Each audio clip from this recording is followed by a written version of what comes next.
The following program is presented by the HTM Podcast Network.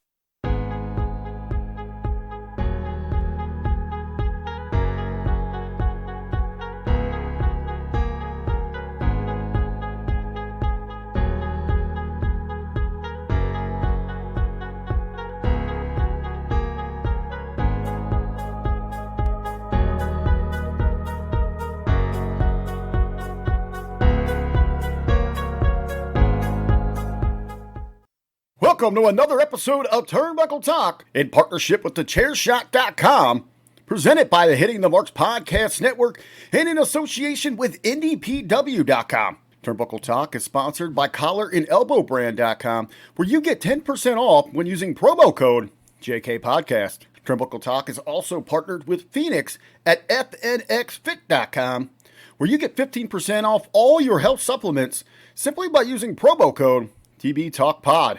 Follow the show on Facebook, Instagram, and Twitter by searching at TB Talk Pod. Listen on Podbean, iTunes, Google Podcasts, Spotify, and everywhere you catch your favorite programs. And now, pro wrestling fanatics, are you ready? Here are your hosts, Mighty Joe Morin and Karl Karufel. That is right, everybody. I am Karl Karufel, and if you take a look on that screen just to my side, we have got Mighty Joe Morin. For those listening to the audio, you'll hear his voice in a moment. And if you take a look down below watching this video, we are joined once again by friend, mentor, and all-around great guy. We are joined by Mr. Ryan K. Boman. Hey, everybody. It's great to join you guys today, but can you see me? I'm still blind from all those big explosions that went off last night. Well, we will definitely get to that because we will be. You guys know I put my shades on today just for that damn joke. I as soon as I saw them on, I was like, yeah, I knew what was kind of going on there. But yeah, man, it's been kind of a crazy week around here. It's good to be busy. We're doing lots of stuff. You know, we've got more stuff kind of going on tomorrow as well. Kind of we get to we'll mention later on this show. Myself, Ryan, our friends Rick and Jargo, and we sat down with Dr. Tom Pritchard earlier this week. I mean, just man, we're doing quite a bit. It's strangely enough, it's been kind of a busy week in the world of professional wrestling, and we've been dealing with a lot of it. So it's a good kind of busy though. Definitely is a good kind of busy. I mean, I myself, unfortunately, was not able to make the meet with Dr. Tom Pritchard, unfortunately. But I'm glad that at least Mighty Joe was there to be able to give us a little bit of insight, probably at a later time on that experience, which I'm sure was absolutely fantastic. It was definitely something. But other than that, let's start with you, Karl. How have things kind of been going this past week? I know here we've actually been starting to get some warmer weather, and it's maybe spring is finally on its way. But I mean, we didn't really have much of a winter here this year. I don't know what it was like for you guys, but here where I'm at, it's been a relatively. I think I broke out the snowboard maybe twice this year to clear some snow. That's about it. For us here in Northern Ontario, we are in first false spring. As many would call it. Yeah, we've had some warm days, but cold nights. It's been, like negative 15 Celsius on the night shifts. I was doing the day shifts for a majority of the week, so I got a little bit of that sunshine, but still, even then, it was still cold because there was lots of wind that was happening, so that kind of sucked. But other than that, hey, I'm still alive, I'm still kicking, and I'm still here to do Turnbuckle Talk. Absolutely. All right, as well, let's kind of get to our first talk before we get to kind of the main reason why we're here. We're going to talk about AEW Revolution, but I thought to kind of kick things off here, something that kind of flew below my radar, I'm sure maybe for you guys it did as well. Davey Boy Smith Jr. looks like he has signed a deal with the WWE. I mean, it's on the Wikipedia profile. It's on some of the places, but it's one of these things where it was kind of like a really covert kind of thing that's happened here. I want to pick your brain on this, Ryan. Do you have any kind of information about this? If this is even kind of confirmed at this point, because it's one of those things where like it's like it happened, but it was like very hush hush.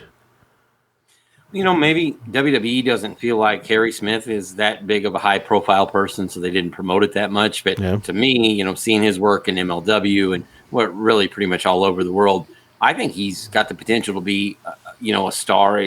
It's hard to say that anytime someone signed with WWE, particularly because you just never know how they're going to be pushed. But, I mean, he's got the size, he's got the skill, obviously, he's got the pedigree. I mean, there's no doubt about that. I don't know, Karl. What do you think? I mean, as a fellow Canadian or a fellow, I shouldn't say. Well, I don't know if Harry's actually from Canada, but I know he was trained in Canada. Good question. But as a guy that worked in the ring, what do you think his potential is? I think the potential that he has is the world. To be honest with you, going into the WWE right now, hopefully they put him down in NXT. I shouldn't say down, but I hope they use him in NXT. Yeah.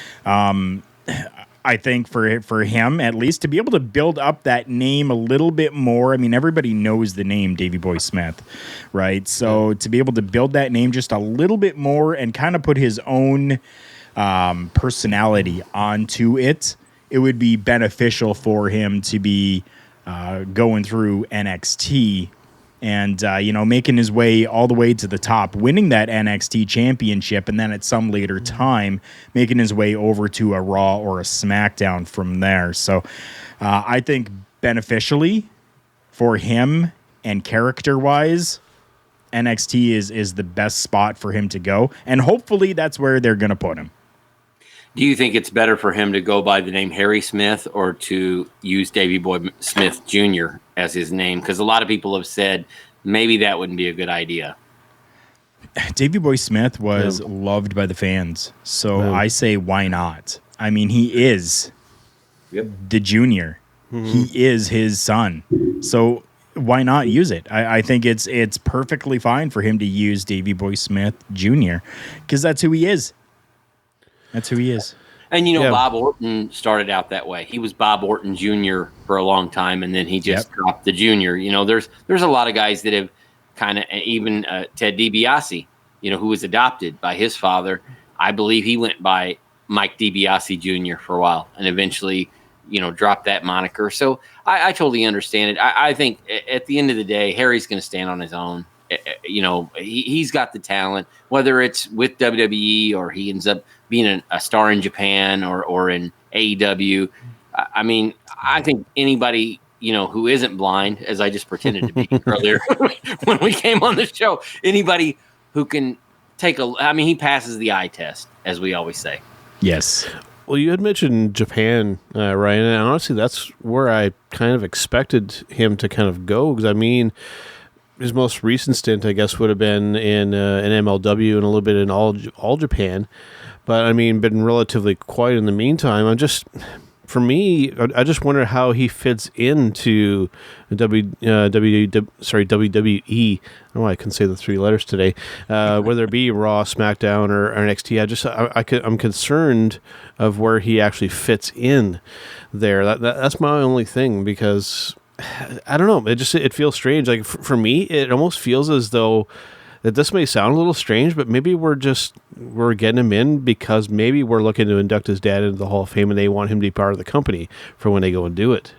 I'm wondering if maybe it's just something that kind of simple. I'd agree with that, actually. I think that's probably something that they're looking at. I mean, we've all seen where they've brought people in just to induct them, like with Sting, just with Kurt Angle, where pretty much they didn't have much for the actual guy as a performer, but they wanted to have that Hall of Fame moment. Well, obviously, Davey Boy Smith can't have his Hall of Fame moment because he's unfortunately passed on. So maybe they want to bring him in just so, like you said, Joe, like he can give the speech and get the big applause and, and put his dad in, and then he'll be kind of, and I hate to use the word token because that sounds so bad, but, maybe he's a token guy in WWE. Who knows? I hope not, because he certainly has the potential to be something special. Yeah. So I personally think it'll be a relatively short stay, and then coming out of WrestleMania after, if they do a Hall of Fame thing this year, which I imagine that I guess they would kind of have to at this point, that from there, it's, like I said, it's probably just a short-term deal, and I see him hopping right back to New Japan to get in there, to get involved with the G1 and possibly Wrestle Kingdom and all that. That's kind of what I'm anticipating. It's just a short stint to get his dad to the Hall of Fame, which I mean is obviously probably in most people's opinions sorely overdue to get his dad into the Hall of Fame. So I definitely hope that is not the case, to be perfectly frank with you. They could have Harry Smith or Davey Boy Smith Jr., whatever you want to call him. They could have him come in and do whatever is needed for Hall of Fame. People will be able to 100% recognize who that is. Oh, yeah. They'll know. Yeah. And with the amount of times that the WWE has gone and mentioned other companies on their programming before, it would just be a simple matter of saying, Davey Boy Smith Jr., who has competed with, All Japan Pro or whatever, right? And then people will know that, yes, he is a worker, he is a performer, so he, kind of has this ability to be able to maybe accept this on behalf of his father, right? So it doesn't matter if they do bring him in for a short stint, for this reason. Mm-hmm. If that's what it is, I think that's the wrong reason. 100% the wrong reason to do it, because he is talented. Mm-hmm. He's as talented as his father. He definitely 100% is. And they really should not use him, but they really should have him as a competitor and not just a stepping stone for Hall of Fame. Yeah. Well, time will tell. We'll see what actually happens. I would definitely agree with you that maybe NXT, I think, would be kind of the most kind of fertile kind of place for him to be. I think go to Raw and SmackDown and he'll maybe be reminded why he left the last time. So I think that's likely the best place for him to be, because then I think he would feel not too hampered there. So I would recommend NXT, or maybe just sit tight, do the Hall of Fame thing, and then go spread your wings elsewhere. Like I said, New Japan I think is going to be probably my favorite place for him to go. But like I said, time will tell, and we'll see what happens. But the next thing we want to get to here, guys, is the main reason why we're here this weekend. This show has been kind of the buzz since it's kind of happened. We're talking AEW Revolution, but before we kind of break down some of the main kind of stuff here, I'll start with you, Karl. Just general impressions of the show overall. I'm going to run through a quick little list of things here. So, sure. AEW, your pay-per-views don't need to be so long. You have a 2-hour show. On that one. You can do a 2.5-hour program, and you're perfectly fine doing 2.5 hours, because I feel as though I would have got my money's worth in 2.5 hours. Yep.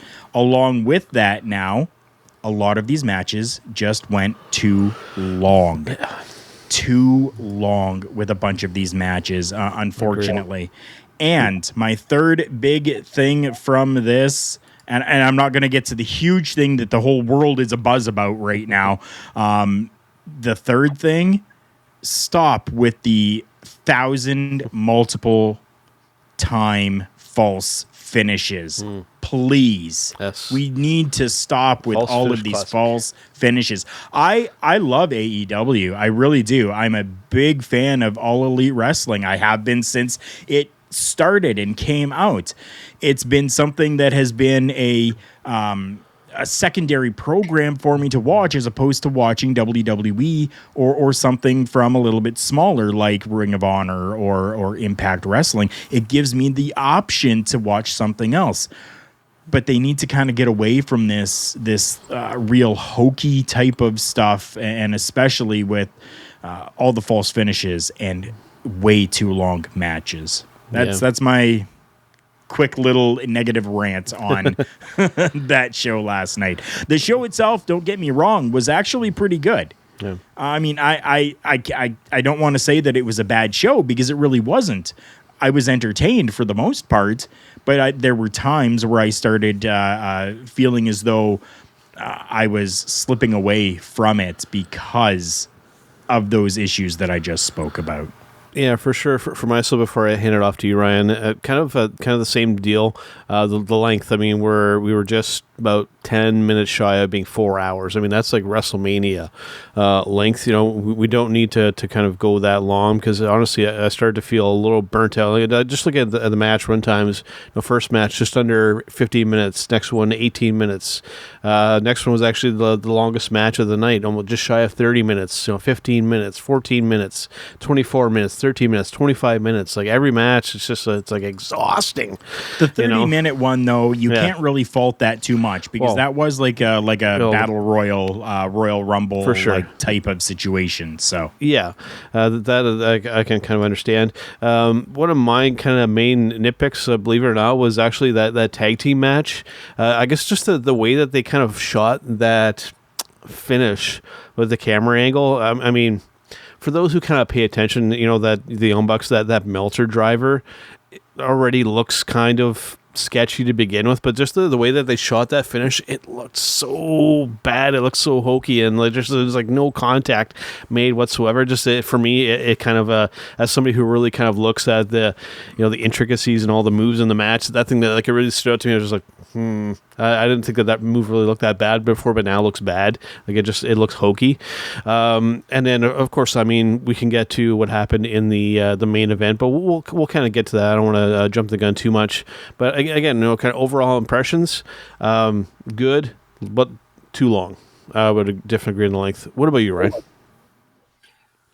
I thought it was a very good show. A lot of sloppy moments. Yeah. A lot of stuff that left you confused sometimes as a fan, which has become kind of the calling card for AEW now. They will do 90% great and 10% confusing, I guess is the best way to put it. And again, I know, just like you guys, I got up this morning and I already knew from watching the show last night, social media would be cluing in on the finish of the show. Yep. But throughout the body of it, I agree with you guys. I would love for them to do shorter shows. Give me more quality and less quantity is the best way I can put it. Like give me 2.5 hours of really good stuff, and you can save all the hokey horse crap. I'm catching myself there. You can save all the extra, all the ketchup and mustard. You can leave it on the table. Yeah. Just give me the meat. And that's kind of whenever, I just watched this show last night with my wife, and once in a while I can talk her into sitting through a pay-per-view with me. And even at 8:30, 9 o'clock, we're looking at each other thinking, when's this thing going to get over? Yeah. Because we were ready to, we're going to probably go outside and sit on the porch and maybe, make some food or something. You don't want to, I hate to say it like this, but it's the same thing with a full-length feature film. I love a great movie, but I don't always want to sit through one that's 3.5 hours long. Yep. And that's kind of the way that I look at all of these pay-per-views. It's not just AEW. They're not the only ones guilty of it. Yep. It almost seems like they just try to overload the menu too many times. I gotcha. Yep. Like you said, with movies, it's kind of the same way, unless we're talking like The Godfather or something like that. I could sit through, 3 hours of The Godfather with no problems whatsoever. But to kind of get to go ahead, Karl. I think another little issue is that they started the pay-per-view at 8. Yeah. Normally, most people are used to a pay-per-view starting at 7. Yeah. Yeah. Right? So 7 to 10, people can generally do that. But when it starts getting past 10 o'clock, people start to tune out a little bit more, because now it's starting to get a little late, and people have got to get up in the morning and they got to go to work, and, whatever the situation might be. So starting it at 8 o'clock and running it for 3.5 hours definitely would feel too long, and people will start to lose interest and tune out. For sure. And I understand, and I'm sorry, Karl. I meant what I understand for the price point they're charging people, which is, I guess, normally $49.99 for a pay-per-view. Yep. They feel like they need to give people the bang for their buck. But even here in the Central Time Zone, so the show started at 7 here. At 8:30, 10 o'clock, we were looking at each other like, we're ready to go, relax for the night. This is too much. Yep. Yeah, by 10 o'clock, I mean, start at 7, end at 10.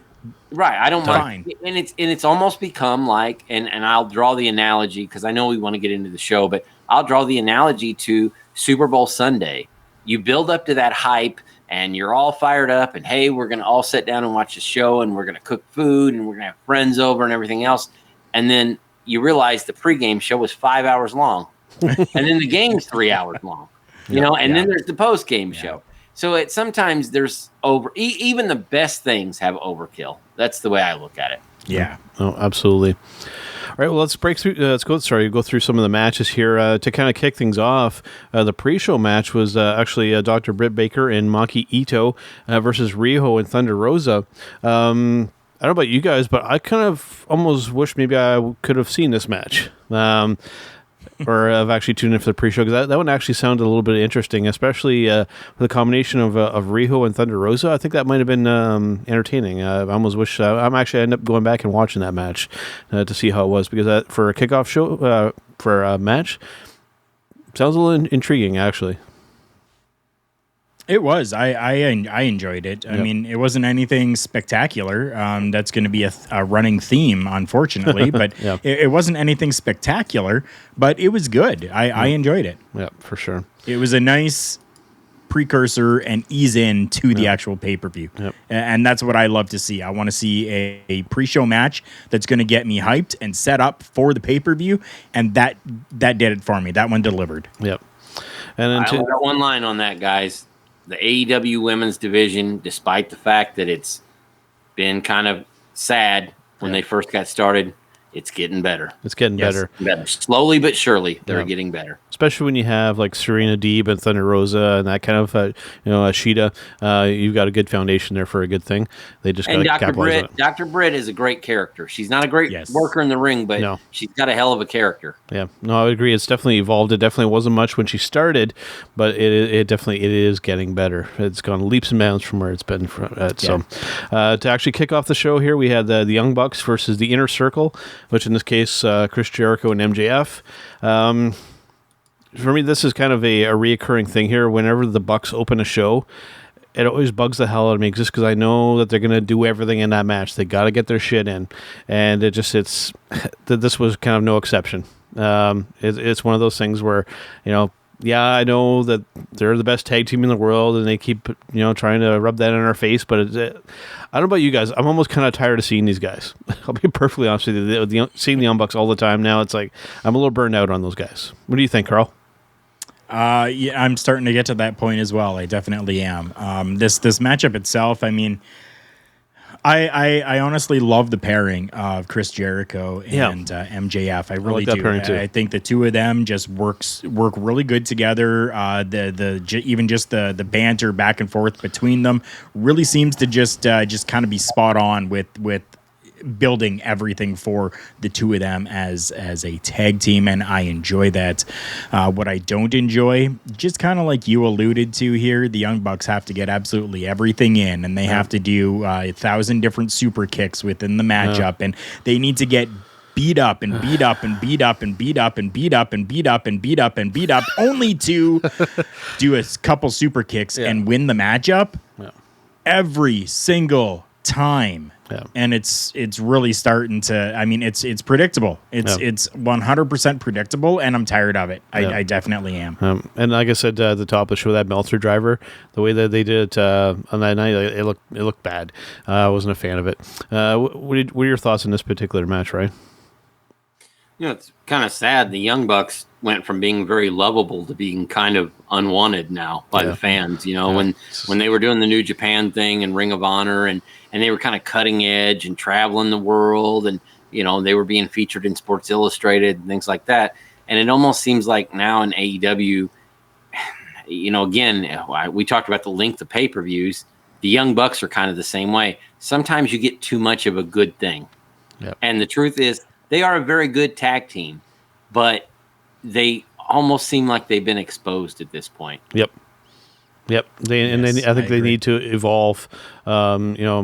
Something needs to happen. I think that's where having actually the one person that was in this match, Chris Jericho. I mean, who's been better at evolving and changing with the times than Chris Jericho in this business? You guys pick his brain and find out maybe you can evolve the character somehow, just because you nailed it, Ryan. I mean, for the longest time, they were basically touring and hitting every independent promotion out there, and they did get exposed. We saw too much of them, and it gets extremely predictable because they do the same kind of shtick all the time.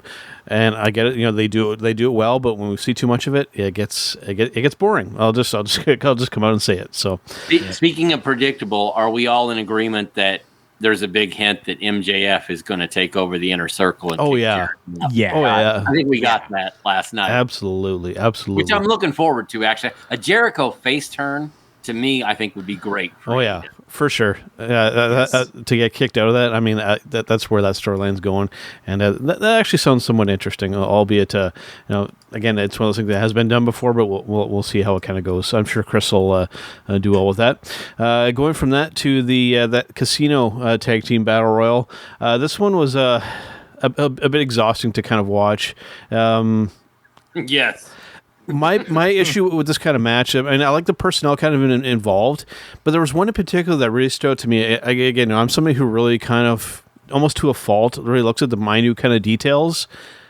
We got people during a match like standing around waiting for stuff to happen, and even the main one, we had Dustin Rhodes at these moments where it's like he's almost kind of like watching what's happening in the ring, and I'm left there going, Dustin, what are you doing? Don't stand there. Go do something. It's stuff like that. It bugged the hell out of me. There's some cool moments in this match, but it was just like too many moving parts. It just felt a little too chaotic for my liking. I mean, I like a good battle royal match. Don't get me wrong, but it I don't know. It felt a little strange to me, this one. The concept was great. I loved the idea of two tag teams, starting out and then another tag team every 90 seconds. I liked that they actually had the timer on the screen to show that, yes, it legitimately is 90 seconds and not a, 50-second WWE one that would happen. So it added a little bit to that for me anyways, because I'm like, you know what? I actually see it's 90 seconds and I know it's going to be another tag team in 90 seconds. Yeah. The whole concept of, if one person gets thrown over, the other person can still win it for their team. I loved that idea as well. But you're right. It just seemed really chaotic. There seemed to be a lot going on, and then at times there seemed to be nothing going on, and it really felt odd and out of place. I can't even remember who they were saying. One of you guys might remember, but someone had from the back came down and started beating on somebody else or eliminated somebody from I lost track. the matchup out of like just nowhere, and the commentators, I didn't even see it happen, but the commentators made mention of it, strange. Which then had me going, wait a second, what? Why? This person wasn't even in the matchup. That mind boggle, like why? Why? It didn't need to happen. You had hit on something there, Karl, but before I hand it off to you, Ryan, just a brief mention. People might feel differently than me on this. I think they should have given JR the night off. Nothing against JR. I love JR. But, I mean, going into it, you could tell, like, his voice, there was something wrong. They should have given him the night off and let Shivani and Excalibur and and maybe even have thrown Callis in there for maybe the whole show. But Paul White. Yeah, or Paul White. Yeah, but Paul White would have been Joe, good. Yeah. I just real quick, a couple things on that. I didn't mean to. Again, I always bust in on you guys. No worries. But because when you guys throw something at me that I find intriguing, I have to reply.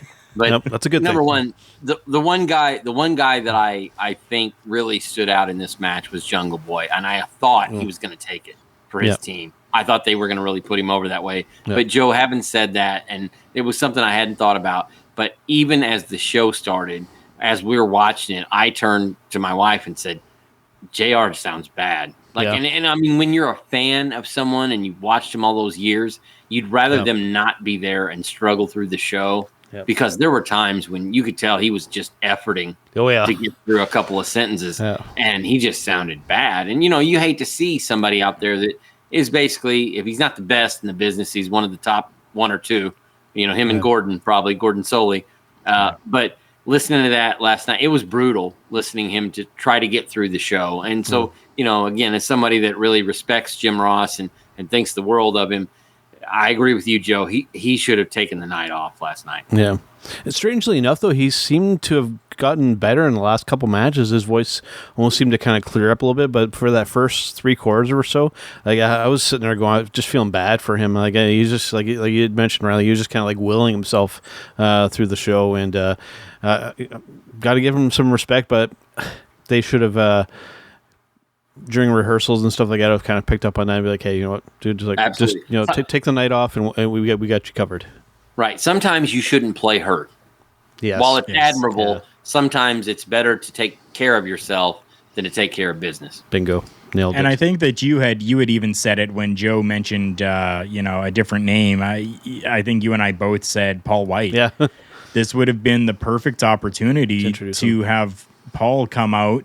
Yep. And then now you've got this new dark show that you're going to be doing. Let the people hear Paul White on the microphone or on commentary to build up and have people go, I loved what he said. I loved how he commentated. I want to go and watch this show because he's commentating on it now. Boom. I think it would have been great if in the middle of the show, Jim Ross literally tagged in Paul White. Yeah. You're right. That would have been cool. That would have been cool. Yeah.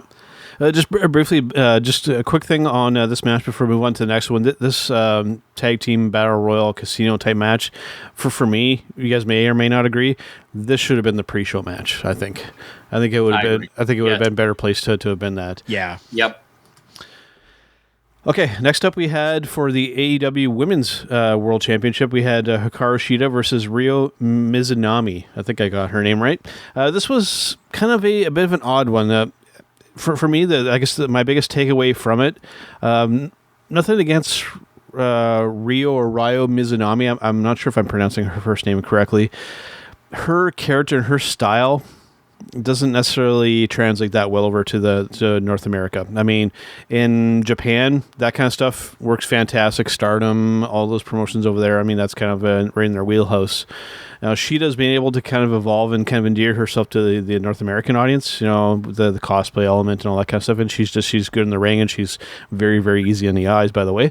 And but Mizunami, just one of those things where she was trying to do like those chops in the corner, and it's like she like, I don't know if she was trying to imitate somebody or what it was. It felt really odd. Her presence, her whole character, and everything just didn't really fit for me. I know that she's a very talented wrestler and does very well, but it felt, I don't know, it felt like she was forcing it out there. But Shida, always entertaining to watch, but just the other half didn't do much for me. And I'm a person who's a fan of Japanese women's wrestling, and it kind of turned me off a little bit. So. My biggest thing is why? I mean, I totally get and understand, okay, they've had history, 10-year history or whatever, right? But you have so much women's talent on the roster, and you did this whole tournament to have another Japanese worker now come over to have a match for the women's championship. Well, she won the tournament. That's what I mean. So why was there even this tournament for someone to win when AEW has claimed this entire time that everything goes by wins and losses? So whoever had the most wins going into this pay-per-view, according to their standard, should have been the number one contender and got that title shot. Someone who is on the roster and you're seeing absolutely every week. Yeah.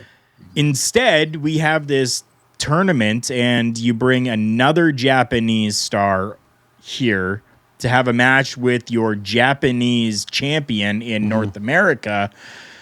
I have nothing against the Japanese and Japanese wrestling, but when you have a talent pool already, why are you pulling in more and giving them a title shot? Yeah. That's the thing that blew my mind. Yeah. The match wasn't bad. I mean, I'll give it that. It definitely wasn't. But a lot of it, like you said, Joe, didn't translate to the North American standard and North American fans. So, I mean, I don't know. You got talent. Use them. Oh yeah, and in that tournament too, they had a fair amount of Japan personnel in there. Of course, we had Riho, Yuka, and Emi Sakura, a big Japanese legend actually in women's professional wrestling over there. Ito, Mizunami, Aja Kong. I mean, almost half of the kind of the tournament were these Japanese wrestlers that they brought in, and I get it. Kenny's booking that women's division, and he has a hard on for the Japanese women wrestlers. I totally get it. Same, I do too. I enjoy women's Japanese professional wrestling, but it's that women's division that gets gotten bloated, and they need to be careful because they have some really good standout talent, but we just have to be careful that we're not picking the wrong people. I would have done like Thunder Rosa or something like that. I would have sent her through the tournament instead of having her in a pre-show match. But hey, that's just my opinion. So, Ryan, what do you think on that matchup? As much as I really do love Hikaru Shida, I think she's a wonderful talent, and I love her matches. This was a smoke break for us. Yeah. I'll just put it that way. We stepped outside, got back in to see the finish, which I thought the finish of the match was fabulous. But I honestly, I paid almost little to no attention to this match. And I'll be honest with you, Joe. Can you pronounce the challenger's name for me one more time? Ryu Mizunami. No, that's wrong. And the reason you don't know her name is because none of us do. And that's why it was a smoke break match for me. I could have seen had it been Aja Kong or Riho or somebody like that. And the reason, and I'm just kidding with you because honestly, I didn't know the girl's name going into the match.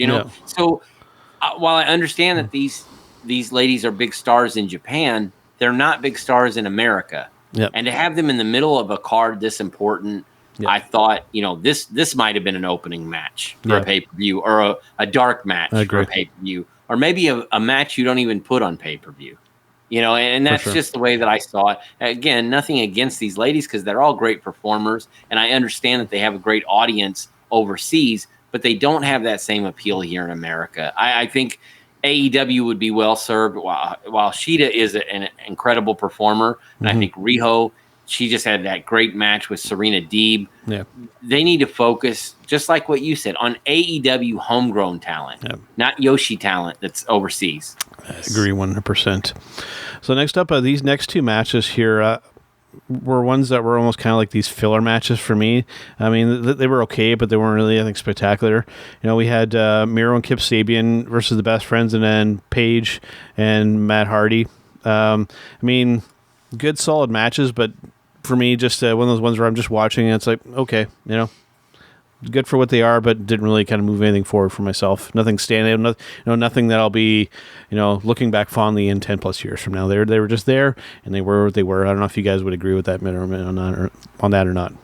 I agree with that fully. I mean, I enjoyed watching, Hangman and Matt. Yeah, good Hardy. match, but that was a good matchup. Yeah. I enjoyed it, but nothing memorable coming out of it. I mean, that was it. I mean, the most memorable thing coming out of it was after the matchup when Matt Hardy kind of called his wife or something like that, and is like, "Don't worry, honey, we'll get through this. I know I lost my first quarter paychecks, but don't worry, we can get through this." And okay, cool. You're sticking with storyline. I get it. That's awesome.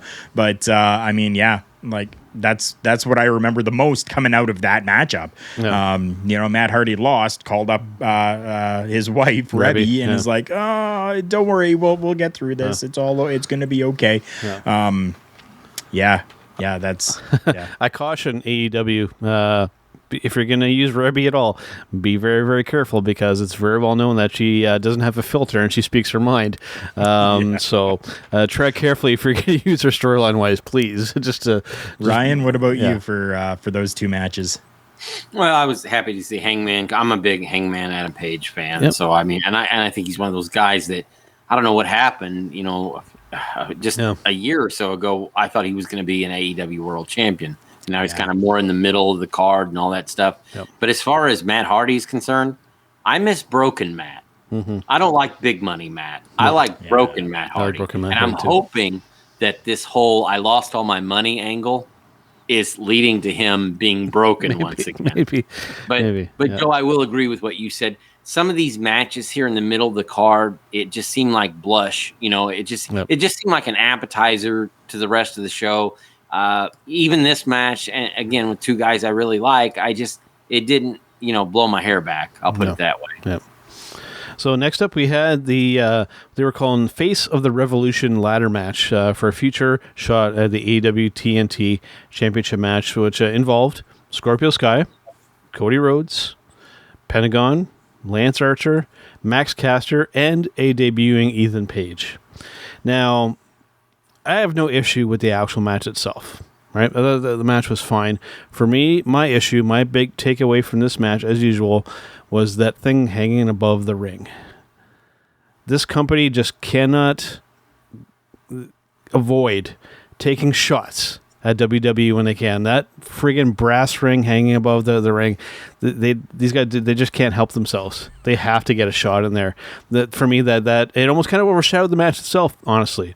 The fact that a literal brass ring hanging above the ring, I mean, okay, guys, but I mean, just again, you're still poking and prodding, and I keep cautioning them to not do that, and they keep doing it. So it is what it is. I like the match itself, but just that thing hanging above the ring almost kind of ruined it for me. Somebody online called it a golden hemorrhoid pillow. Yes.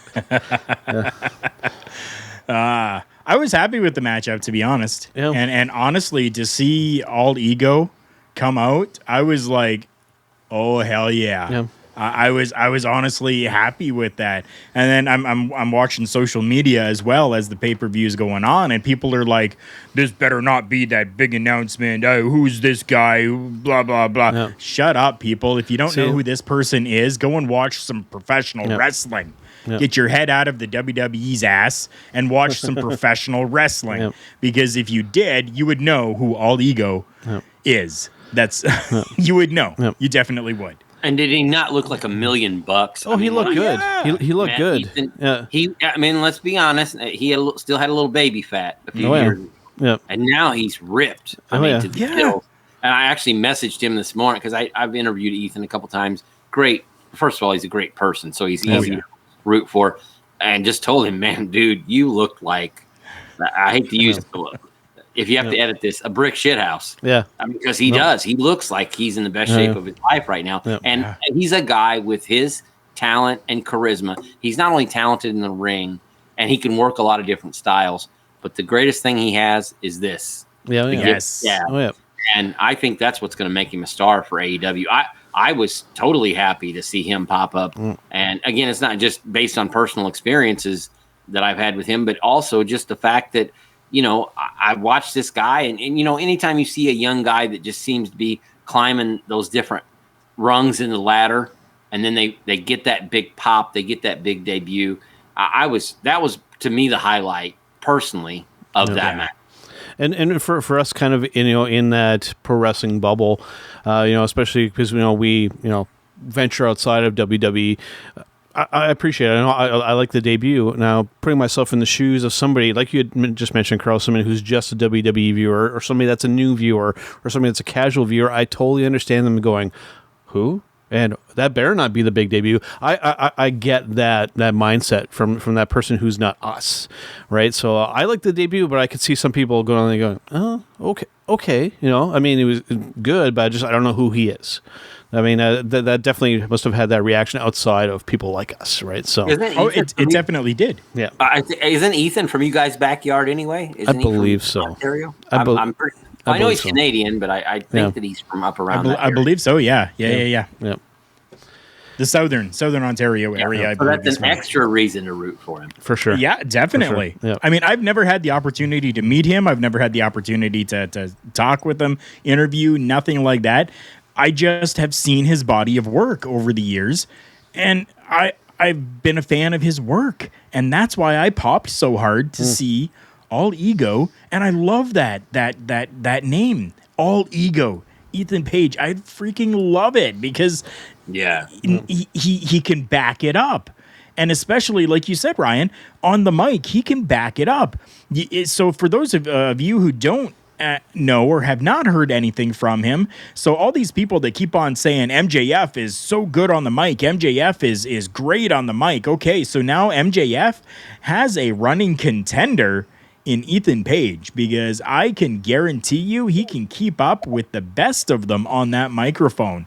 100%, I put it out there. Karl, imagine a feud between MJF and Ethan Page. That'd be interesting, right? Almost that would go back and forth. That would be great. Oh my God, that would be awesome. And and just looking it up while you guys were talking, I did look up his profile here, and he actually is from Stony Creek, Ontario. I've actually lived in Stony Creek and worked in Stony Creek. So yeah, that's not too far. He's actually done some stuff here in Brantford as well, where I'm located. So yeah, pretty cool.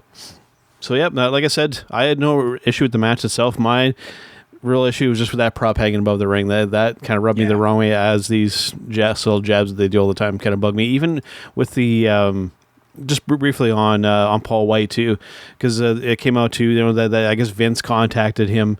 It was like the first one that said, I see that you're doing this and good luck and all that kind of stuff. And him saying, and Paul saying, oh, there's no bad blood, but then again, you come out with a shirt that says no BS on it. It's like, okay, things are fine, but yet we still got to take that shot, right? It's, I don't know. It's one thing that bugs me about this company consistently, is that they need to take a shot at the other company. That's something I think we need to do. I will throw out one other joke that came out of that match was I think that when they had the thing hanging up above the ring, the brass ring that they had hanging up, I made the joke to my wife that thing looks like it's the size of a whale's asshole. That is a fair comparison. That big? Well, no, I mean, like it was like a life preserver. That's funny. Yeah, it's terrible. Like it was probably one of the worst props I've ever seen in pro wrestling. That was a good one. I didn't even think of that. I guess it was, I believe, before this next match where we saw the big debut, the big signee, the big intro. Christian Cage. I mean, I like the signing. I think a lot of us kind of predicted it. I thought the segment itself was very underwhelming, though. Like it's like you didn't even have the guy talk. Like he just came in to the music. It sounded very TNA-ish, by the way, his theme from Impact. But I mean, you didn't even get the man a microphone. I like the debut, but I felt so underwhelmed by it. I was just like, I think a lot of us saw it coming to this, so that didn't help.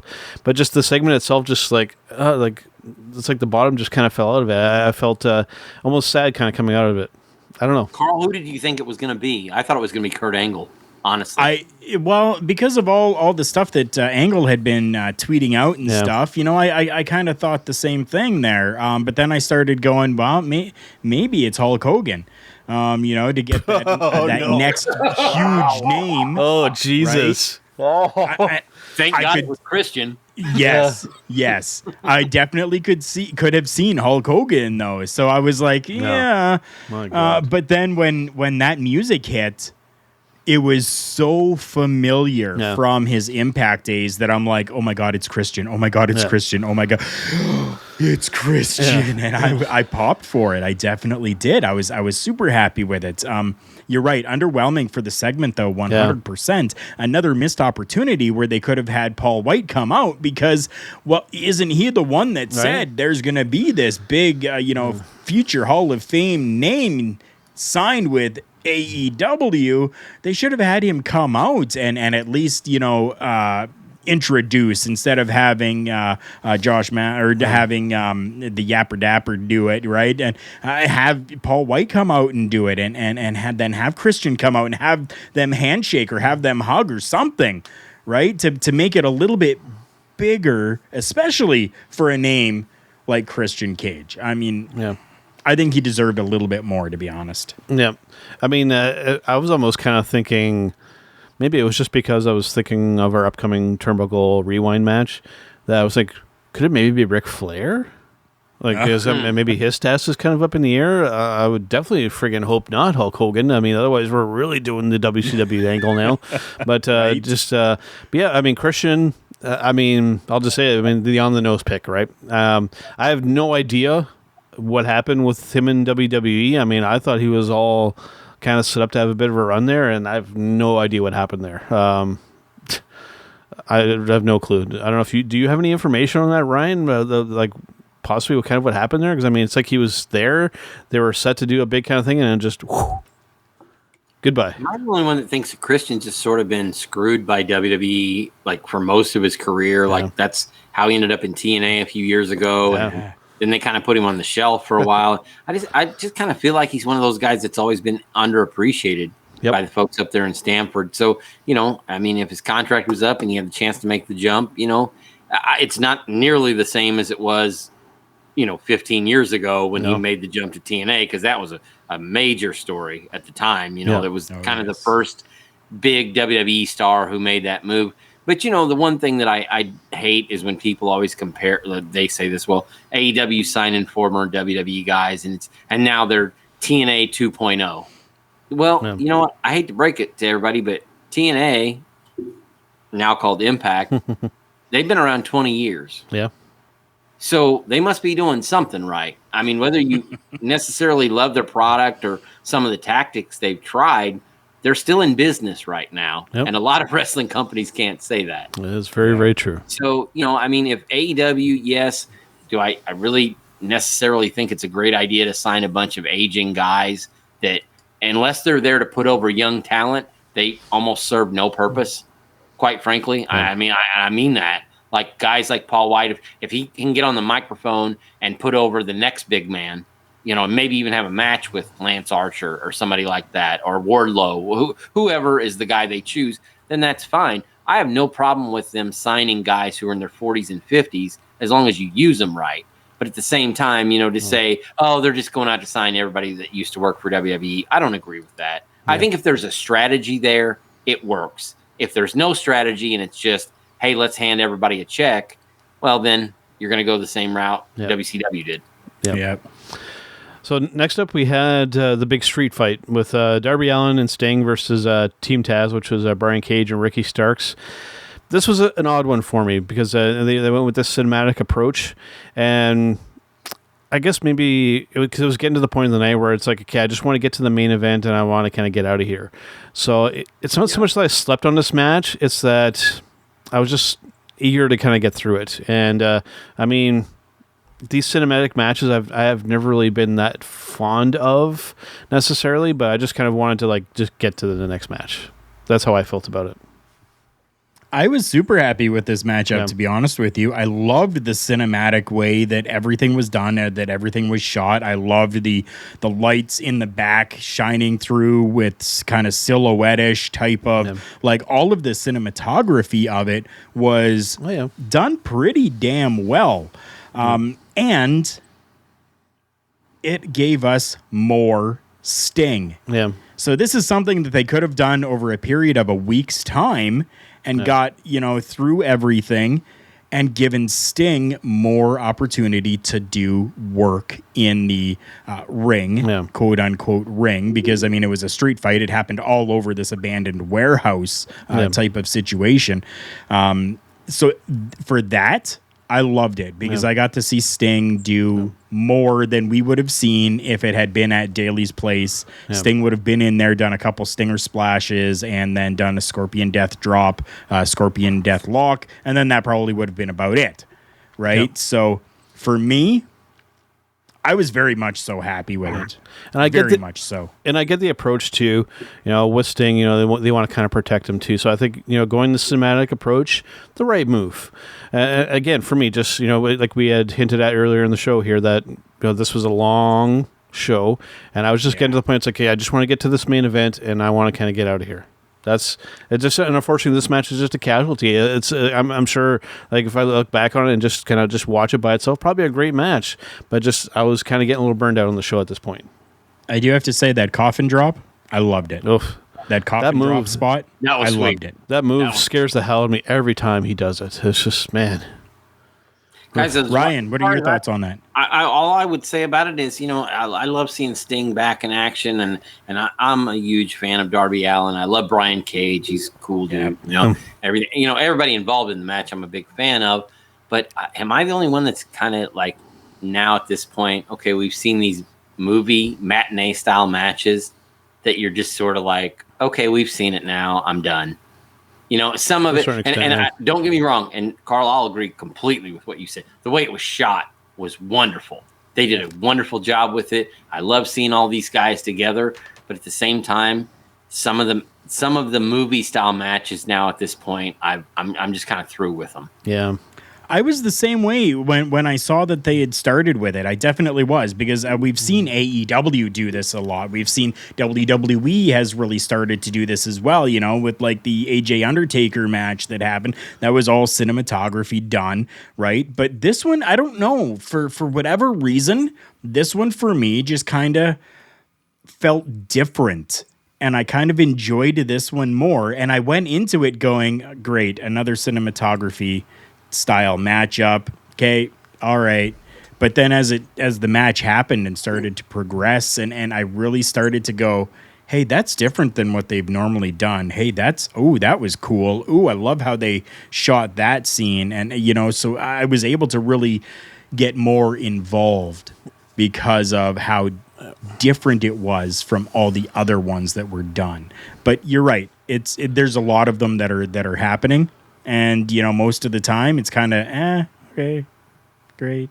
And you know, as much as I have always been loyal to the folks that I know at Impact and everything else, they've done some really silly crap. Oh, yeah. In terms of the cinematic stuff. So I think at some point you get Wrestle House. Yeah, Karate Man. And murdering people in Right. is another part of it. Maybe I wouldn't do, you know, but at the same time, you know, I understand the necessity to do it right now, but I just think, again, and I go back to that same thing that you and I just said earlier, Joe, less is more. You know, more quality, less quantity. Absolutely. You know, and that's just the way I see it. And some of this stuff, and then I also realize that Sting can't really get in the ring and work he's not going to get in there and work a 20-minute match anymore because he's not physically capable to. And those are the limitations he has at 61 years old. Yeah. There's nothing wrong with that. No. But, you know, I don't know. The movie matches, to me, I could take a break from them. You know, I pass the popcorn to somebody else because I don't really want to watch it. But I will agree with what Karl said. The spot when Darby, you know, did the coffin drop was sweet. I have to admit, I popped hard for that. Yeah, that was something. All right, time to address the elephant in the room, the match that has the internet wrestling community buzzing like crazy. You know, let's just kind of address that and wrap the hop here. The finish to this match has got to be like one of the more polarizing things that I've seen in quite a while. I mean, I've heard people say that, you know, this ranks up there like blunder-wise, like right with Shockmaster. And it's hard to disagree with that. I mean, just it's given everything, like just the way that this was kind of set up, and even I guess they kind of even consulted like the innovator of this match, and then to finish off, like really we set off sparklers and a couple really very mute explosions, and then we have Eddie Kingston, and don't get me wrong, I love Eddie Kingston, but man, he like oversold the hell of that. And I get that's just Eddie being the professional. He didn't necessarily expect it to kind of go that way, and he wanted to kind of really sell the moment. But just man, it was like I said to Karl before we started recording, it was like having like a really great bowl of ice cream, and then getting to the end of it, and there was like a big pile of crap in the bottom of the bowl. That's how I kind of felt about this. You know, the match was great, but the ending just like like damn it, guys! You had something really great, and then you like missed it. Oh, that's how I felt. Much more filthy analogy for it. Yeah. Okay, I will put it to you like this. I love the match. Don't get me wrong, I love the match itself. The whole match was great. But that ending, like, God damn it. Like, yeah. And here's the way I would put it. And Karl, I'll throw this to you after I'm done. But it's almost like you meet this really good-looking girl. And she's beautiful and adorable, and she's sweet and nice, and you guys have so much in common, and you date for a while, and then finally, when that night of magic happens, you find out she's a dead leg. Yeah. And it ruins everything. Yep. She could be the greatest girl in the world, but the one thing you're going to remember about her is that she sucks in bed. Yeah. And that's truthfully, I mean, that was the way that I looked at that match, and really that whole show. It was like you kind of just dry humped us and then left us hanging at the end. And that was I mean, as much I love AEW, I love the people that were involved in that match. I thought Kenny and Mox just tore it down. Oh yeah. And then to have it go out like that with a whimper, it was just, like I said, I felt like I got dry humped. Yep. I'll be honest with you. What are your thoughts on this, Karl? So, I don't know if that is the actual way that was supposed to end. Or was this something that went wrong? Okay. So if this is something that went wrong, then God damn it, people. Yeah. It's live television. Mistakes happen. We can't just call cut and reset and go and try this again. No. It's live pal. Television. Yep. And I believe that is not the way that it was supposed to happen because of the way that Eddie sold it. Mm-hmm. So Eddie sold it like it was supposed to be the real explosion and thing that happened. Yep. And I almost feel as though that we were supposed to get, yes, stuff coming like the sparklers that came out. Definitely that was supposed to happen.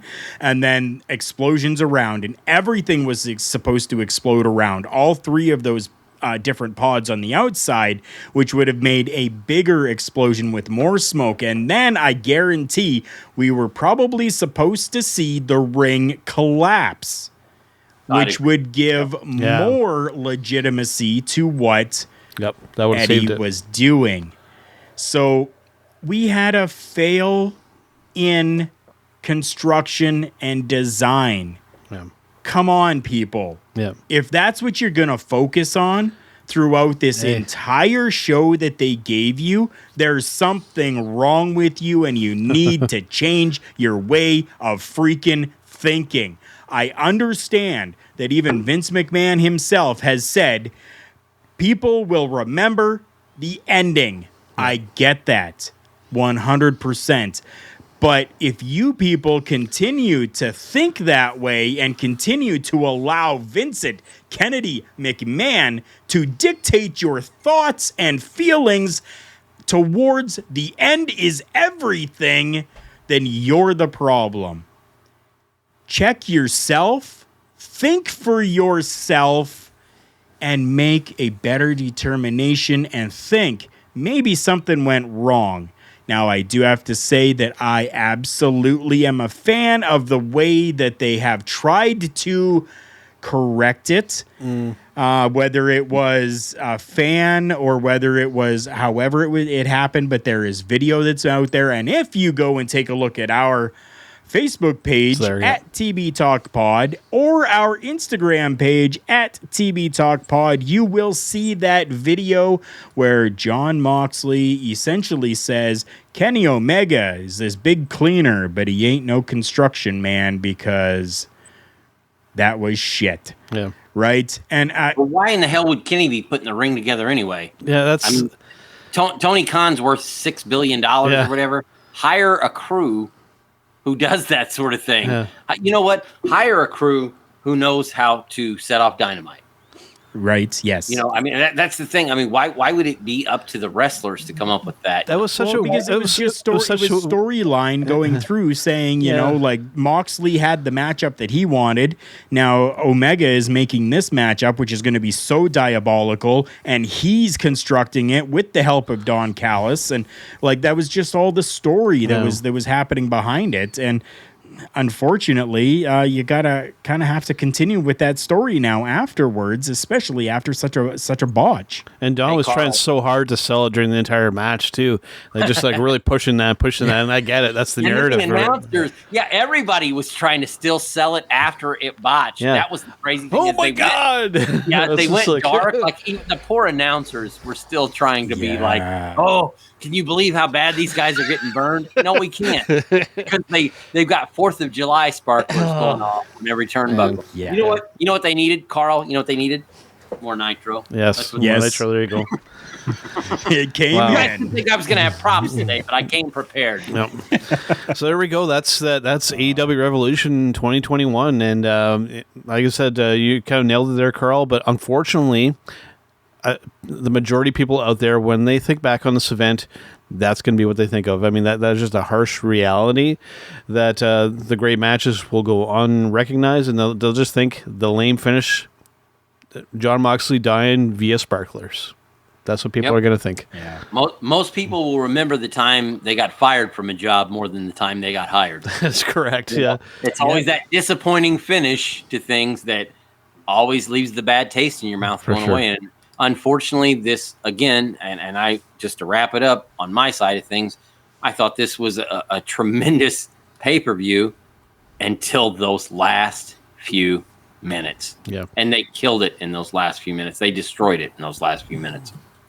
Unfortunately, they didn't destroy the ring. Yeah. Yeah. So, just because we are running a little bit long, I just want to hit on this last topic before. I think we'll kind of skip our breaking news because we did cover a lot on the show already. But just a quick hit here. Essentially, WWE saying that they're going to basically fine you for doing thigh slaps. Now, strangely enough, probably Karl especially, you're probably expecting me to react a certain way on this, but I'm actually okay with this, with the banning of thigh slaps. And, this stems largely from the conversation that myself, Ryan, Rick, Jargo, and everybody, when we talked to Mr. Tom Pritchard, because he actually kind of hinted at this, that it has become very much overused. And the fact that not everything sounds like a punch to the face or a kick or a drop kick to the face doesn't sound like a slap. So You know what? I'm actually okay with this because a drop kick shouldn't sound like that. When you kick somebody in the face, it doesn't sound like a slap. It just doesn't.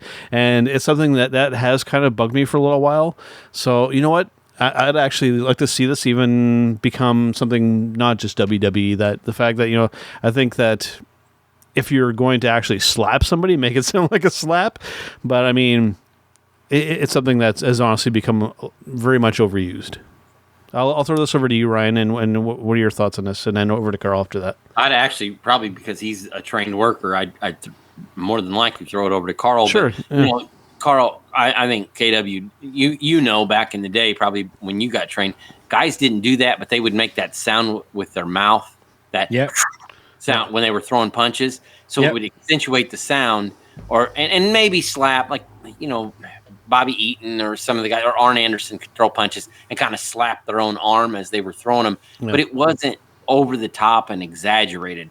The leg slap thing has gotten to the point where it's almost ridiculous now. It's like all the time.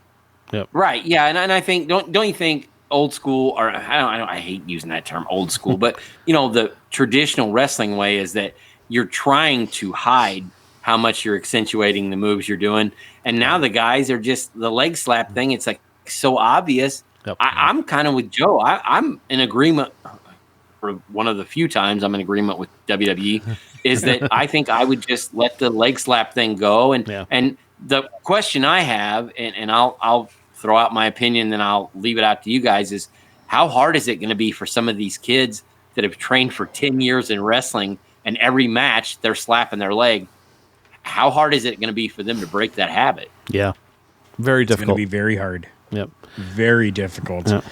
Because when you train a certain way, and that's embedded into your brain, and that's what you remember, right? So, I mean, for them, it's going to be super hard. I know I'll speak from just my experience here super quick, because Joe said he wants to forego the breaking news, but I want to hit just two quick, very, very quick little things for that.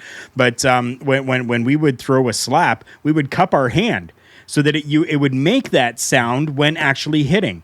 So the sound would be accentuated when you cupped your hand. Throwing a punch, a little bit of a different story, right? The fist is not clenched, but it's open a little bit. So when we threw a punch, we would kind of, as we're coming around, we would just kind of bring our hand up, make it look like we're trying to put more force into it, and we would just kind of hit our shoulder or something a little bit, just to kind of get that little bit of an oomph in there. And it would kind of give a little bit of that noise. But it wasn't always like making sure that you're doing that, or slapping your thigh. When I was being trained, I was taught the foot stomp. is a super effective thing, especially when you're throwing a punch. You can do a subtle foot stomp when you're doing a kick. You got somebody in the corner. You're doing a stomp in the corner. A subtle little foot stomp goes a super long way because of the way the ring is designed and how it sounds. So it accentuates that.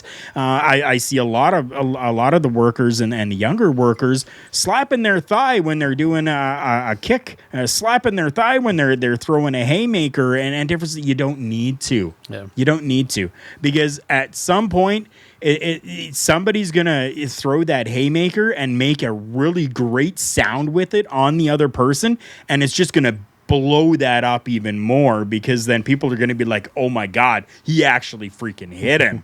Right? Guys back around here used to call it the stomp and spew, where they would stomp their foot on the ring and they would do that sound. Right. Whatever kind of noise they could make with their mouth. Yeah. I never saw guys slapping their legs until I don't know. 15, 20 years ago, maybe early 2000s, something like that. Yep. Yeah. 100%. Yeah, that was this thing sound. Yep. So yeah, we'll see how that kind of goes forward. Honestly, it's something that I'd like to see maybe just restricted to maybe the super kick. Because I mean, you're already kind of in the midst of doing that motion. But other than that, stop slapping your thighs, guys. We get it. We get it. That's right. No graphic for the breaking news, but I just want to run through two things super quickly. First off, I want to tell everybody how awesome Drew McIntyre is. He actually gifted a custom WWE Championship title to the Scottish Premiership champions, Rangers FC, for their championship win. Nice. Super fantastic. He did that on his own with custom side plates. Good for Drew McIntyre. Second piece of quick breaking news, Jim Ross has actually been interviewed for an upcoming episode of The Dark Side of the Ring, and this one is going to be covering the plane ride from hell. Wow. So there we go, another little insight into another episode that's going to be happening for Dark Side of the Ring. I am absolutely stoked for this new third season of Dark Side of the Ring. There we go. There's my two quick breaking news that I wanted to make sure we got in. Cool. All right, let us go to our match of the week.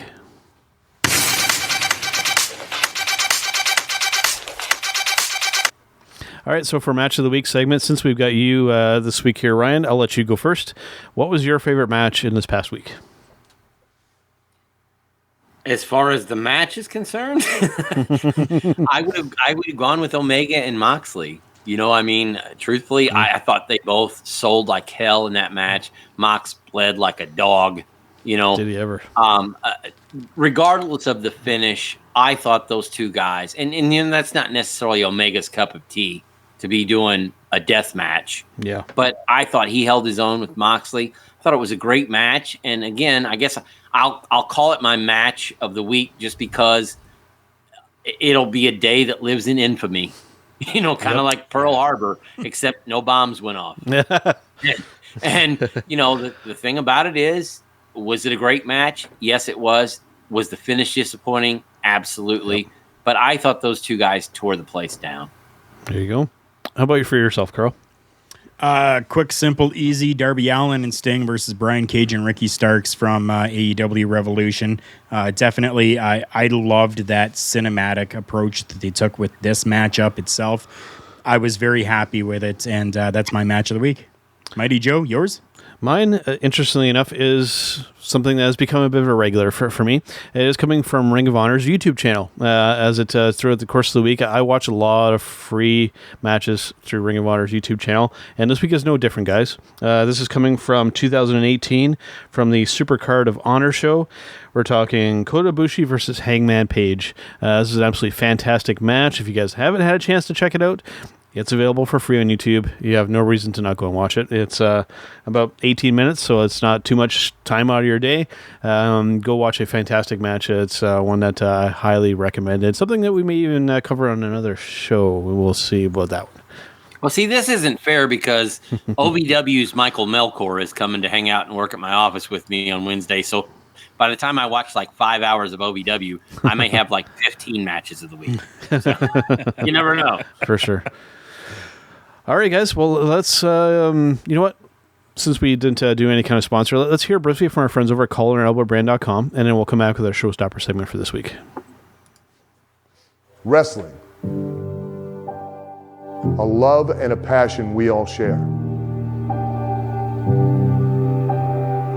I've started a wrestling brand. The wrestling brand. A brand founded on the aspects of wrestling. Two entities working together to create a product that connect emotionally for people everywhere. Collar and Elbow is the brand. Passion and love for wrestling is the drive. I am Al Snow, and this is Collar and Elbow, the wrestling brand.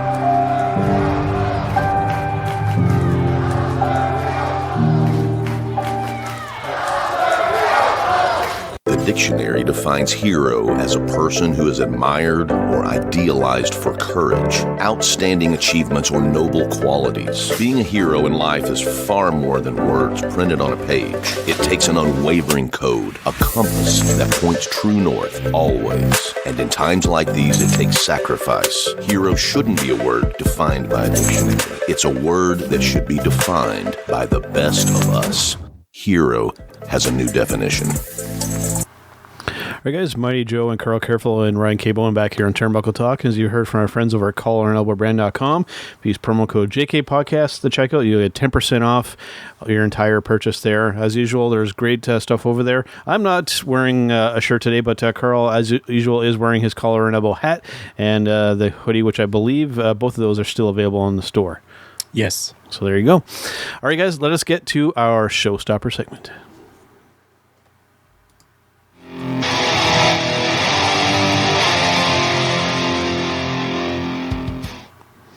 All right, for this week's Showstopper segment, I thought it's a relatively easy one. I think that we can go around the table here, and we're just going to go around and give our picks for most underrated male and female wrestlers of all time. This is one I had to think about a little bit, but it should be an interesting discussion here. I'm going to throw it over to our guest, Mr. Ryan K. Boman, first, and maybe we'll do male, go around, and then we'll do female and kind of go around. Or we can just give both of our picks however we want to do it. Oh my gosh, you guys are putting me on the spot. Honestly, I'll be straightforward. And even though he's considered one of the greatest performers in the ring of all time, you know what? I always thought Curt Hennig should have had a real run as the world champ, as that heel, kind of snotty world champion. Whether it was in the NWA or WWF at the time, he was just always a guy that I thought, and I know he had a run in AWA as the world champion, about a year, I think, in the AWA as the world champion until he lost to Jerry Lawler. But I always thought Curt Hennig was one of those guys, and I'll tell you what, and I'm going to go 1 and 1A. The other guy that I think has always been underrated was Dean Malenko. I mean, just truly, if the best wrestler in the world was the guy who drew the most money, then Dean Malenko would have headlined every pay-per-view in the world because he was that good. Yeah. So those are two guys. I guess I was always a mark for the technical wrestlers when I was a kid, and those two always stuck out to me as just being fantastic. Do you have a pick on the women's side? Misty Blue Sims. Google her. She was fantastic. I like the name. Never, ever got a shot in the big time, but she wrestled in a lot of the NWA territories. One of the most underrated female performers ever. And also, and see, now you guys are going to make me have to do a top 5. That's okay. Malaya Hosaka would be on that list as well. Another performer who, unfortunately, in those days, and I'm probably going to have this conversation with Dr. Tom tomorrow in the morning when we talk. But in those days, female wrestling was not like it is now. Now we have 2 or 3 matches in primetime national TV with women featured. Back in, I hate to say back in my day, but wrestlers like Medusa or Malaya or some of the ladies that were in the LPWA, they might get featured on a major card once a month. There might be one female match once a month. So really, if you go back and look, wrestlers like Bambi, that's another name that could be brought up. A lot of those ladies really scrapped for theirs in the 80s and 90s, and they did not get the respect they deserved. Yep. What about you, Karl? Favorite pick for male and female underrated of all time? All right. Well, you had asked for a top 5 from each, so I'll just run through the 5 that I have for underrated male wrestlers. You asked for 5. I will give you those. Test, Billy Kidman, Norman Smiley, William Regal, and Alex Wright. So there are my Alex is 5. a good pick. That's a good pick. Alex Wright is a great pick. Oh my God. And he played that German character, and coming from a little bit of a German heritage background, I was like, yeah, that is my guy. 100%. That is my guy. Wait, hold on, Karl. You didn't put yourself on that list? No, I didn't. No. You're highly underrated. I appreciate the kind words. I do have to correct myself. You did not ask for top 5. No, but you can if you want to. Yeah. I picked 5 anyways. Yeah. So for my female wrestlers, I have got Dana Brooke, Brooke Tessmacher, or Brooke Adams, Serena Deeb, Molly Holly, and Gail Kim. Oh, interesting. For me, I have it narrowed down to just one pick for each one, but I can probably think of some more. For me, for male wrestlers, actually, I have the same pick as Ryan, actually, Mr. Perfect. I thought was somebody who could have been, it almost doesn't feel fair to say so much more, because, I mean, he was already fantastic. He was perfect, for lack of a better term. But I would have loved to have seen him with like a world title run at some point to have really gotten that big push. But I mean, Kurt was almost the kind of guy that, didn't necessarily have to have that to really kind of be that special. So, but needless to say, though, I still feel that he was very, very underrated. And for women, for me, it's Mickie James. I think that she's somebody that is much better than I think a lot of people give her credit for, and is gone severely underused in the WWE, especially her most recent run. Something that they could have done so much more. I think especially if they would have positioned her in the NXT brand, I think she could have been somebody to really kind of push that kind of going forward. And she could have had some great matches there too, instead of just being an afterthought over on the main roster, so to speak. I would also throw out former NWA World Champion Tim Storm. It was unfortunate that he didn't get a chance in the spotlight until he was in his 40s. For sure. And that guy not only is just quality as a human being, but he was quality as a champion. And he was the guy that kind of helped carry that title into the Billy Corgan era with the National Wrestling Alliance. So just absolutely, if you guys ever get the chance to meet him, shake his hand, he is truly a gentleman, one of the best guys, one of the greatest ambassadors pro wrestling could ever ask for. So definitely an underrated guy. For sure. Yes. I would love to. Yeah. Oh, and I mean, God, I would love to. I mean, we could probably blow through like a big long list, but I hate to Adam kind of Pearce, another guy, very. That's a great example. Who never got the spotlight whenever he was in his prime, and now he's being featured on TV every week. Yeah, for sure. But the scrap iron that I knew back in the day, he could go in the ring, and unfortunately, that was an era when the NWA title wasn't in the prominence that it has now, or it had before. There were 10 or 15 really dark years for that belt, but there were a lot of guys like Blue Demon and Adam and Tim Storm that held that title proudly, and they did it justice. Yeah, for sure. Frankly. So they deserve a nod. And if you're not following Adam Pearce, go and follow Adam Pearce, because he is now putting out there onto his Facebook, his YouTube, everything, old matches that he has done to kind of get people familiarized a little bit more with what he has actually done in the ring. And some of these matches, Tim Storm versus Adam Pearce, one of them that he just recently put out there for everybody to watch. Amazing. Amazing. For sure. And I think you can make an argument for gentleman that we mentioned earlier in the program, Christian. I think is somebody that could definitely fall into that category as well. I think we alluded to that earlier. So somebody that was you could make an argument for being underrated. Go ahead, Ryan. I got one more. Sure.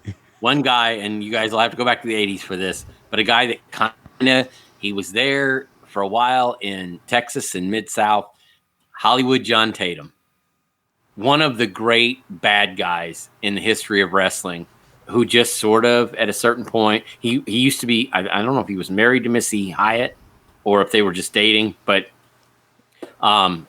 they traveled together a lot during the 80s. And John Tatum is another guy that was just a great, great heel that for some reason or another never, just like Iceman King Parsons, another guy from Texas, never really made that jump to the big time. Yep, I would agree. And one other brief one that I'll mention too. I mean, this is something we could probably go forever on, but we might have to do a whole show on this. to make a mention. To our friend Miss Kim Artlip, who was on our show recently, her favorite wrestler of all time, I think, is somebody that is sorely underrated, believe it or not, is Stan Hansen. Somebody that people, if you're not aware of who he is, just go watch the matches. I mean, absolutely freaking amazing. So Stan was the man. A half-blind lariat. Oh yeah, devastating. Devastating. All right, guys. Well, that about wraps up here for this week. But before we go, Ryan, what do you got going on over at Sportskeeda these days? Just got done. We just dropped the first clip from my interview with Impact World Champion Rich Swann. I've got the full-length story coming out. Got my column, The Power of the Pin. I'm not going to tell anybody what it's about because I think this one's going to be a good one. Check me out over at sportskeeda.com. Follow me on Twitter at Ryan K. Boman. Follow me on Facebook at Ryan K. Boman. And always follow me when I get to hang out with my friends Joe and Karl on Turnbuckle Talk. Absolutely. Karl, what do you want to plug and promote before we head out for today? Plug and promo today, just as we had during our commercial, collarandelbowbrand.com. Go and check them out. They've got clearance sale going on right now. Make sure you go and take advantage of that clearance sale. Use promo code JKPodcast at the checkout. You're going to get 10% off the already clearanced pricing. Go and check them out at collarandelbowbrand.com. We can't forget about our friends over at Phoenix as well, fnxfit.com. Great supplements over there for whatever you were looking for, whether it's a testosterone boost, whether it is super greens, whether it's protein powder, you name it, they got it over there. Plus some amazing workout gear as well for you to go and feel comfortable while you're working out. Go and check them out, fnxfit.com. Use our promo code TBTalkPod. You're going to get 15% off your entire order. That's with our friends over at fnxfit.com. Can I go ahead and mention our show tomorrow this time? Yeah, for sure. And just a brief disclaimer, I am not slowly turning into a ghost. Just the sun is shining bright through the window just above my studio here. So just for people worried for my safety and see me kind of bleaching out here, it's just the sun. I'm not slowly turning into something different. So make sure that you are checking out lovewrestling.ca. This Thursday is going to drop our next episode of Turnbuckle Rewind. And people, I am excited for this because this is my favorite of all the times. We are going to be looking at I'm Sorry, I Love You. The matchup between Ric Flair and Shawn Michaels, my two favorite competitors, male competitors of all time in a final matchup with so much emotion. It is going to be off the chain. I am super excited for this, but definitely go to lovewrestling.ca. So much great programming over there, including Turnbuckle Rewinds, and you can follow all of their social media. All the links are available there at lovewrestling.ca. And Joe, before you sign off, I just want to give some advice out to both of you. Yes. Joe, Mighty Joe. Yes. Get a spray tan. Karl, shave that beard, you dirty hippie.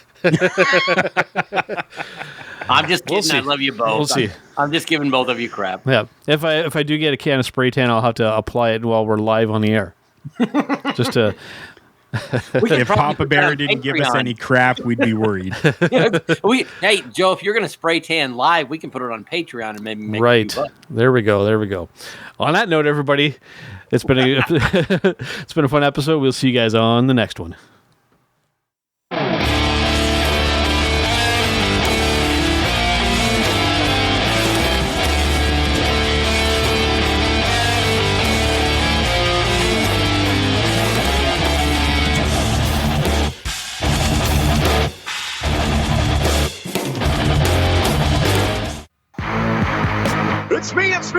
an honor to be the beat. As you can tell in the background, we are out celebrating. That is what we do here at hittingthemarks.com. And I invite everyone to continue to tune in to Turnbuckle Talk, but check out all of our other shows. We have weekly content, especially lit up by the flagship show.